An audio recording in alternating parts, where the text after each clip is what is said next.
Fnaticin yksi johtohahmoista löytyy täältä ja meidän on pakko ottaa myös haastattelu. How are you, Anne? Hi.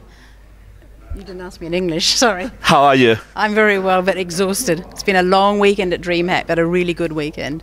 Very exciting. Your team finished first in League of Legends, right? No, they finished first in Hon. We're now going. Last night we won the Hon, and then tonight we're in the finals of League of Legends. And so we are playing. We're the first at the moment, but obviously we've got to beat the team again. But we've got the advantage because we've gone straight to the final bracket. So we're very excited about that. Can you tell me something about the history of Fnatic, how it was established?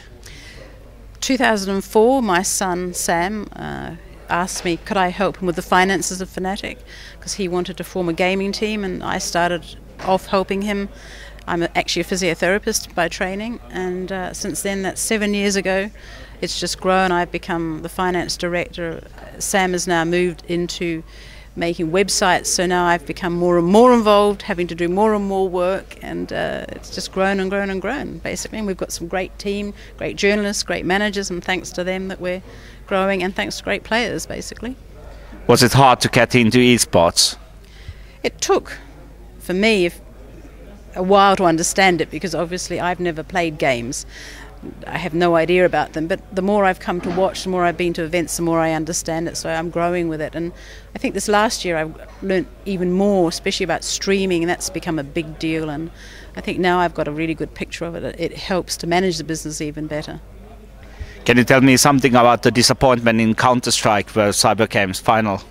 Yes, it's we would have loved to have won that, but Counter-Strike, of course, had 2 new players in it. They'd only been training for about 3 to 4 days, so like any football sports team, it's very hard to become a team that quickly.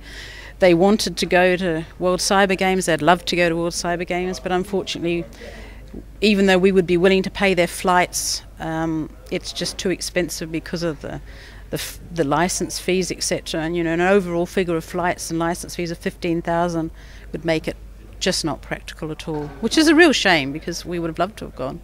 Yeah. Where do you see the future of Fnatic if we count it 5 years from now? What kind of team is Fnatic then? I think it's evolving so much, esports, and the games are changing so much. Now look at it, there's so much more emphasis on HON and LOL and StarCraft 2. I think Counter-Strike is a great game, but I think it will gradually dwindle out because it hasn't been updated, has it? And there's all these fantastic games now with great graphics and huge potential with streaming. So I think it's just growing enormously. And I think that once outside people understand that the usefulness of streaming, that you can advertise on this, it's better than any newspaper. Basically, you get thousands of people viewing your products online. So I think it's going to grow even more now because of streaming, basically. Any shout-outs you want to finish to all our viewers? Yes, I want to thank MSI, who make it possible for us to actually be a team, Steel Series, who have been fantastic to all our gamers, to EZO, who are new monitor suppliers for us, Bigfoot Network, and Slapper, who provide us bags, and we use Raidcall also for our voice talking. So thank you very much for everyone, and thank you guys for... Thank you.